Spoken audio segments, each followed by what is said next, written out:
Ήταν η πρώτη θέση, πως ήταν μετά η οικονομική πίσω, πως ταξίδευες Νέα Υόρκη με το αεροπλάνο αυτό. Εγώ έχω μπει, η Ειρήνη μου, σε αυτό το αεροπλάνο για παράδειγμα, έχω πετάξει. Ίσως και τα τελευταία χρόνια, το 99 για την Νέα Υόρκη με το αεροπλάνο αυτό. Συγκινητικό. Λοιπόν, η κυρία Ειρήνη. Εντάξει, ρε παιδιά, μισό. Λοιπόν, όλοι έχουμε μπει σε αυτό το αεροπλάνο. Δηλαδή, όλοι είμαστε τόσο παλιές σε αυτή την εκπομπή. Μήπως ήρθε η ώρα μας? Να γίνουμε μουσείο κι εμείς.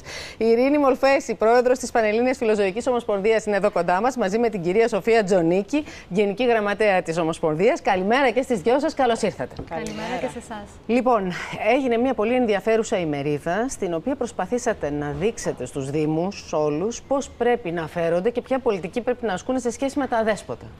Τα συμπεράσματα, κυρία Μολφέση, ποια ήταν? Τα συμπεράσματα είναι ότι υπήρχαν κάποιοι άνθρωποι που ήρθαν εκεί πέρα και τους ενδιέφερε το θέμα.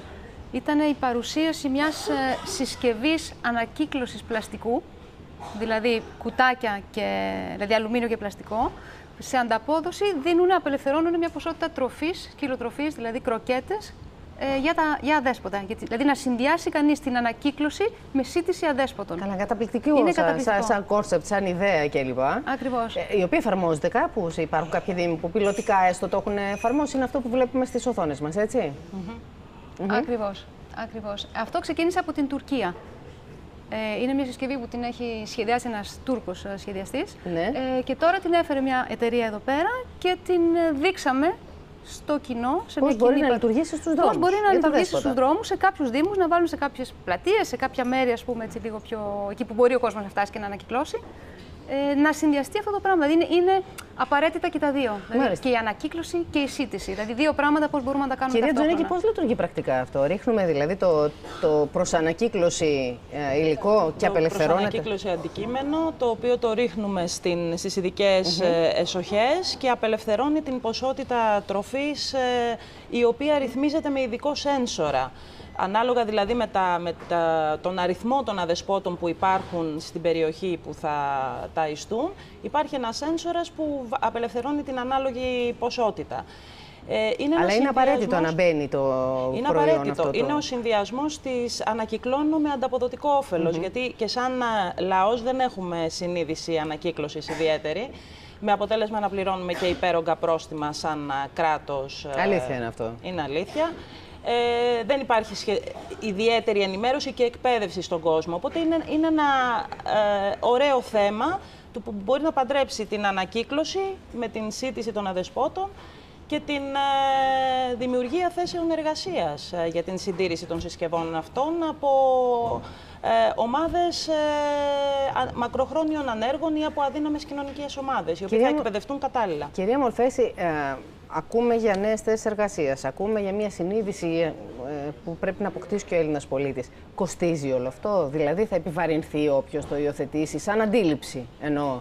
Είναι το κόστος της αγοράς του μηχανήματος. Ή θα το εξοικονομήσει και χρήματα στην πορεία? Δεν θα το εξοικονομήσει με την έννοια... θα το εξοικονομήσει ίσως σε πρόστιμα, δεν ξέρω. Το θέμα είναι ότι... Που είναι επίσης βασικό, έτσι, μεγάλο κομμάτι. Είναι πολύ μεγάλο κομμάτι, αλλά το σημαντικό είναι καταρχήν να καταλάβει ο Έλληνας ότι πρέπει να ανακυκλώνει, ότι είναι σημαντικό και να έχουν και όλα και τα παιδάκια, ας πούμε, να πιέζουν τους γονείς τους και. Δηλαδή η ιδέα ότι μπορείς να συντήσεις ένα ζώο είναι πολύ ωραίο κίνητρο. Και θεωρούμε ότι το πάντρεμα αυτό είναι πολύ λειτουργικό. Η Βουλγαρία πώς είναι σε σχέση με εμάς? Αναφέρομαι στη Βουλγαρία και ρωτάω έτσι ξεκάθαρα, γιατί στο διάλειμμα μου λέγανε εδώ οι κυρίες, οι καλεσμένες μας, πόσο μπροστά είναι η Σόφια, για παράδειγμα, σε σχέση με την Αθήνα. Είναι λυπηρό. Πραγματικά να είμαστε εμείς τόσο πίσω στο πώς διαχειριζόμαστε, πώς γίνεται η διαχείριση των αδέσποτων εδώ στους Δήμους. Η Σόφια έχει κάνει ένα καταπληκτικό πρόγραμμα, το οποίο είναι πολύ φθηνό και το οποίο μέσα σε 5 χρόνια μείωσε τον αριθμό των αδέσποτων από 12.000 στις 6. Έφτιαξε δημοτικά κτηνιατρία, συνεργάστηκε με ομάδες, φιλοζωικές ομάδες, ας πούμε, για την επανένταξη, την υιοθεσία των αδέσποτων. Τα δημοτικά κτηνιατρία ήταν το βασικό. Δηλαδή, πρόσφερε δωρεάν στήρωση για τα κατοικίδια, ας πούμε, του κόσμου, γιατί τα αδέσποτα από πού προέρχονται? Από τα μη στηρωμένα ζώα.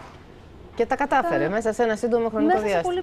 Δείχνοντας το πολιτισμένο τους πρόσωπο σε αντίθεση με εμάς. Λοιπόν, πολύ χρήσιμα και εξαιρετικά τόσα μας είπατε. Ευχαριστούμε, κυρία Μολφέση. Ευχαριστούμε.